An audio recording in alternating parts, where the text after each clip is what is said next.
Assalamualaikum warahmatullahi wabarakatuh. Selamat pagi anak-anak. Bagaimana kabarnya hari ini? Ulala harap kalian tetap sehat ya dimanapun kalian berada. Nah, hari ini bertemu lagi dengan Ulala. Kita akan belajar tentang pengamalan Pancasila pada tema 4 subtema 3 muatan pembelajaran pendidikan kewarganegaraan. Nah, anak-anak, sudahkah kalian berdoa hari ini?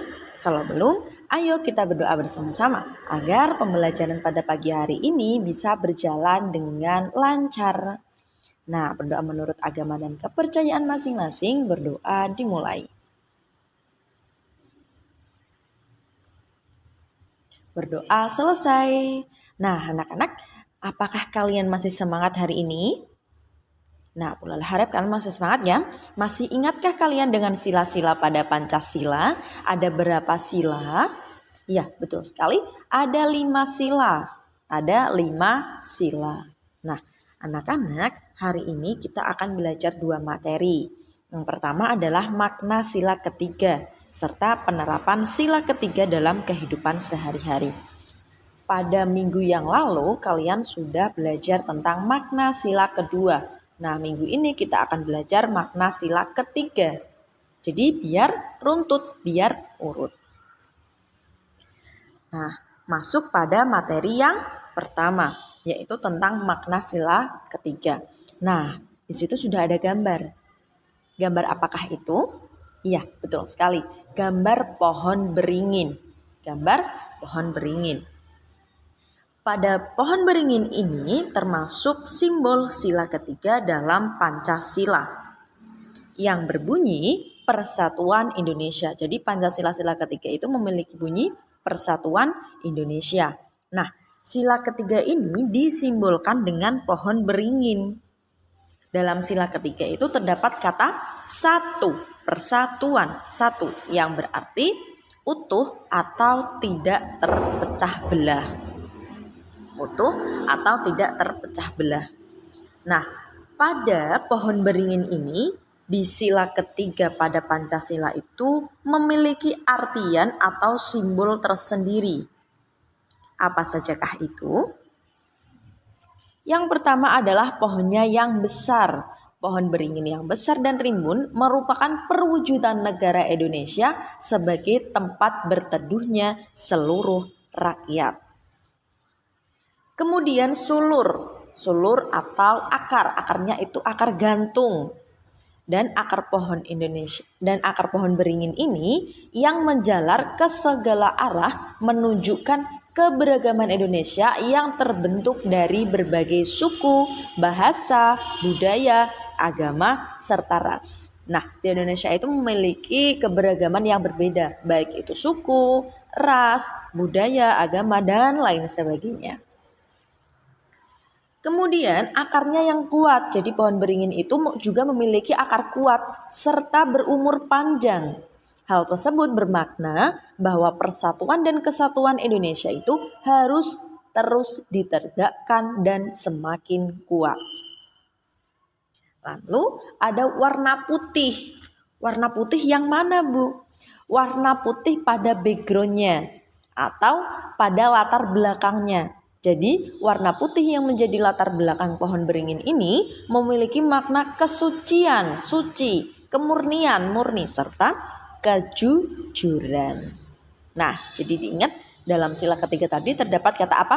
Kata satu yang berarti utuh, tidak terpecah belah.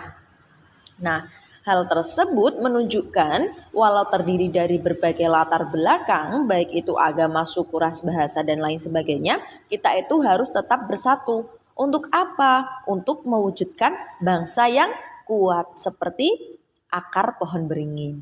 Nah, dalam sila ketiga Pancasila ini terdapat berbagai makna yang harus kita terapkan dalam kehidupan sehari-hari. Apa sajakah makna itu?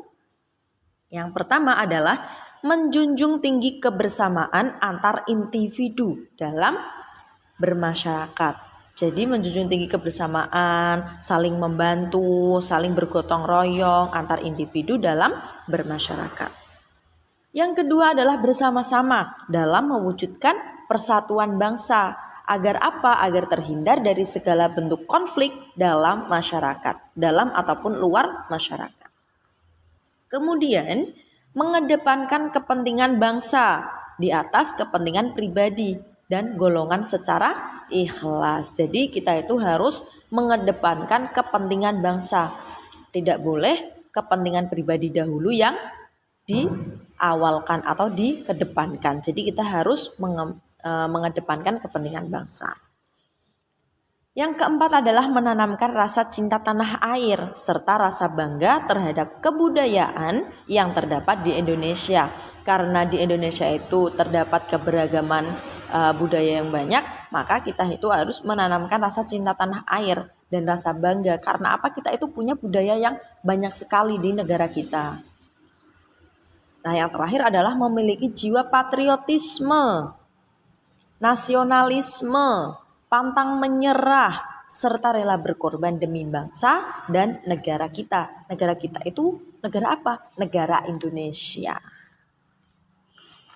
Nah, sama seperti yang lainnya pada penerapan sila ketiga itu mengajarkan tentang persatuan dan kepedulian dengan sesama. Nah, penerapan sila ketiga ini terbagi menjadi 3 lingkungan. Yang pertama adalah lingkungan keluarga, lingkungan sekolah, serta lingkungan masyarakat. Nah, masuk satu-satu ya. Yang pertama adalah lingkungan keluarga.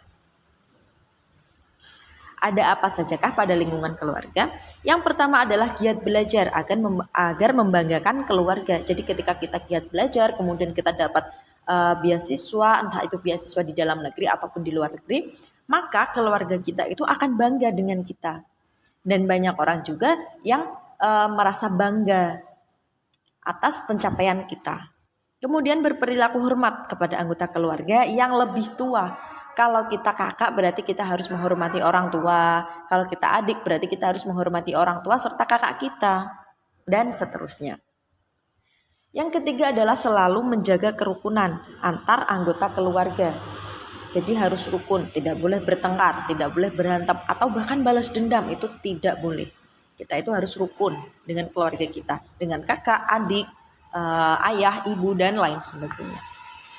Kemudian ikut membantu berbagai kegiatan dalam keluarga. Jadi kalau mungkin setiap bulan kalian melakukan kerja bakti, membersihkan rumah, kemudian membersihkan selokan rumah. Jadi kalian itu harus ikut membantu. Jangan hanya kakak atau adik yang membantu, tetapi kita itu duduk itu tidak boleh. Kita itu harus ikut membantu, ya.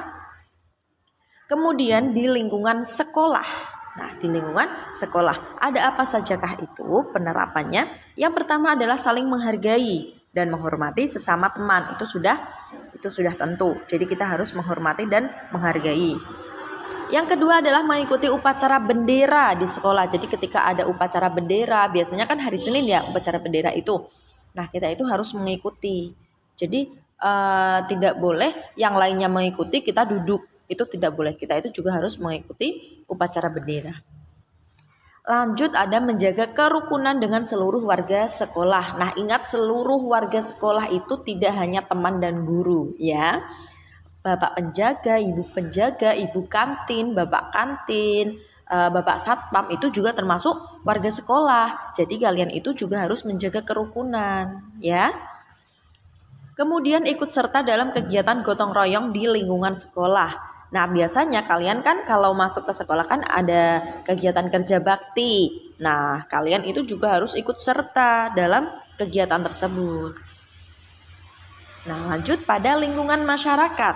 Lingkungan masyarakat. Ada apa sajakah itu? Yang pertama adalah rela berkorban untuk kepentingan bangsa dan negara. Kemudian mengembangkan rasa cinta kepada tanah air dan bangsa. Jadi rasa cinta kita itu harus kita kembangkan kepada tanah air dan bangsa.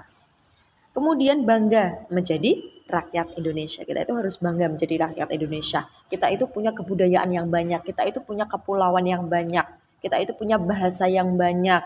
Punya suku yang banyak. Jadi kita itu harus bangga dengan Indonesia. Kemudian menjunjung tinggi kehormatan negara. Jadi kita itu harus seperti tadi pada keluarga adalah membuat nama baik keluarga itu menjadi lebih baik. Nah, kita itu juga harus seperti ini dengan negara kita. Membuat nama baik negara itu menjadi lebih baik lagi. Seperti misalnya ketika kita melakukan olimpiade, nah kita menang, itu termasuk menjunjung tinggi kehormatan negara. Membuat nama baik negara itu menjadi lebih tinggi lagi. Itulah salah satu contoh bagaimana kita menjunjung tinggi kehormatan negara. Seperti itu ya. Nah, anak-anak, ternyata sampai di sini pembelajaran kita pada pagi hari ini. Terima kasih ya karena kalian sudah mau mendengarkan penjelasan dari Bu Lala. Apabila nanti ada pertanyaan, kalian bisa bertanya dengan Bu Lala lewat kolom komentar atau bisa bertanya kepada guru kelas masing-masing. Oke, sampai jumpa di minggu depannya untuk bertemu lagi dengan Bu Lala. Wassalamualaikum warahmatullahi wabarakatuh.